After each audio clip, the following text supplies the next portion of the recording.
खुलुमबाय स्टुडियो आं रबिन बसुमतारी। भारत सरकारा आयुष्मान योजना कार्डनि थाखाय गोदान आपडेट फोसावदों। नोंथाङा एपनि गेजेरजों एप्लाइ खालामनानै मोननो हागोन 5 लाख रांनि मेडिकेल क्लेम। नंगौ, बे समाव बैसोगोरा सुबुंफोरनि देहायारि सावस्रिनि थाखाय मोनसे मोजां रादाब फोसावदों भारत सरकारा। आयुष्मान भारत गाहाय मन्त्रि जन आरोग्य योजना एबा PMJAY आ मोनसे हायुङारि सावस्रि बीमा बिथांखि, जायनि सिङाव भारत सरकारा 70 बोसोर आरो बेनि बांसिन बैसोनि सुबुंफोरनि थाखाय 5 लाख रांसिम बेसेन नाङै फाहामथाय होयो। आथिखालाव सावस्रि जोथोननि खाबुखौ नोजोर होनानै साबसिन खालामनायनि फारसे मोनसे मुंख'जाथाव आगान लानानै सोरखारनिफ्राय आयुष्मान एपनि गेजेरजों आयुष्मान वाया वंदना कार्ड मोननो थांगासिनो दं। सुलुंनिफ्राय मिथिनाय बायदिब्ला 70 बोसोर एबा बेनि बांसिन बैसोनि बैसो जानाय सुबुंफोरा दा आयुष्मान एपनि गेजेरजों आयुष्मान वाया वंदना कार्ड मोननो हागोन आरो 5 लाख रांसिम बेसेन नाङै फाहामथायनि मुलाम्फाखौ लानो हागोन होनना मिथिनो मोननाय जादों। मख'जाथाव दि भारत सरकारा 23 सेप्तेम्बर 2018 मायथाइयाव आयुष्मान भारत PMJAY जागायदोंमोन। हायुङारि सावस्रि बिगोमा NHA जों दाजानाय बे बिथांखिया हादोरनाङै सोरखारि आरो फारिलाइ खालामजानाय सोरखारि नङि देहा फाहामसालिफोराव रां होनाङाजासे फाहामथाय होयो, जायनि गेजेरजों 5 लाख रांसिम मेडिकेल कभार खालामनो हायो।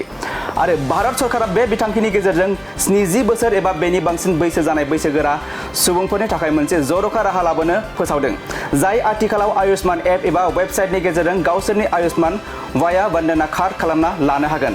बिथांमोना बोसोराव 5 लाख रांसिम बेसेन नाङै फाहामथायबो मोननो हागोन।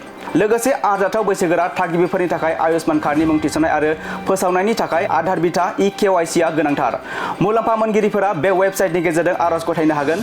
www.beneficiary.nha.gov.in Ayushman app Google Play स्ट'रआव एन्ड्रइडनि थाखाय मोननो हानायनि गेजेरजों आयुष्मान भारत गागि नोगोरारि बिथांखिनि थाखाय आरज गाबनो हागोन। खुलुमबाय स्टुडियो आं रबिन बसुमतारी। भारत सरकारा आयुष्मान योजना कार्डनि थाखाय गोदान आपडेट फोसावदों। नोंथाङा एपनि गेजेरजों एप्लाइ खालामनानै मोननो हागोन 5 लाख रांनि मेडिकेल क्लेम। नंगौ, बे समाव बैसोगोरा सुबुंफोरनि देहायारि सावस्रिनि थाखाय मोनसे मोजां रादाब फोसावदों भारत सरकारा। आयुष्मान भारत गाहाय मन्त्रि जन आरोग्य योजना एबा PMJAY आ मोनसे हायुङारि सावस्रि बीमा बिथांखि, जायनि सिङाव भारत सरकारा 70 बोसोर आरो बेनि बांसिन बैसोनि सुबुंफोरनि थाखाय 5 लाख रांसिम बेसेन नाङै फाहामथाय होयो।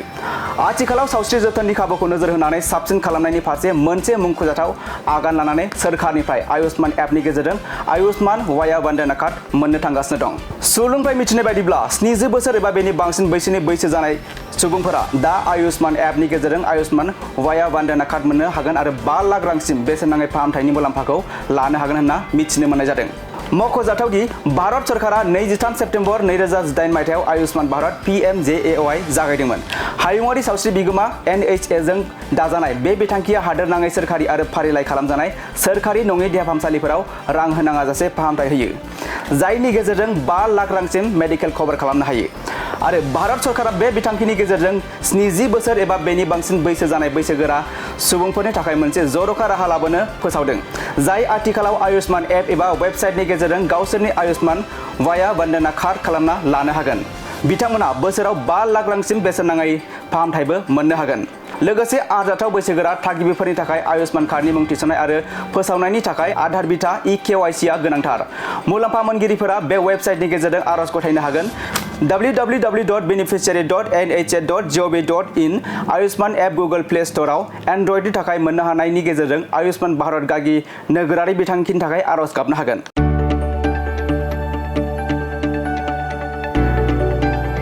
गोजोनथाव खौरां! बर'नि आंगोथार गोथाव ओंख्रि जानो मोजां मोनग्रा रायजो राजाफोरनि थाखाय गोजोनथाव खौरां। बर'नि आंगोथार ओंख्रि जानो मोजां मोनग्रा रायजो राजाफोरा बे गोदानै खुलिनाय लाइजौ हटेलाव हाबफैनो हागोन। जाखांफुहांनाय लाइमोन फालांगिरि गपेश बसुमतारीया अदालगुरिनि टंलायाव बेखेवदों बर'नि आंगोथार ओंख्रि मोनग्रा गंसे हटेल। अदालगुरि जिल्ला टंलानि मिउनिसिपाल बर्ड मावख'नि साखाथियाव गोदानै बर'नि गोग्गो जानाय आदारनि गंसे लाइजौ मुंनि हटेल बेखेवदों। अदालगुरि जिल्लानि सिङाव थानाय फालांगिरि नोगोर टंलायाव गोदानै खुलिनाय बे लाइजौ हटेलाव बर'नि दोरोङारि जाग्रा आदारजों लोगोसे गोबां जाग्रा आदारफोरबो मोननो हागोन। गोदानै बेखेवजानाय बे लाइजौ हटेलाव अमा बेदर, बोरमा, लकेल ना, साम', नारजि, अनला खारै, थास', मैथा आरो नाफाम आरो गोबां आइटेमफोरखौ मोननो हागोन। बेनिखायनो नोंथाङाबो अदालगुरि जिल्ला टंला लामाजों थांलाय फैलाय खालामोब्ला बे गोदानै खुलि जानाय लाइजौ हटेलाव हाबनानै बर'नि दोरोङारि गोथाव जाग्रा आदारफोरखौ जालांनो हागोन। आरो नोंथाङा नैबे 9101758967 जानबुं नम्बरनि गेजेरजों खौरां लाहरनानै आबुङै मिथिना लानो हागोन।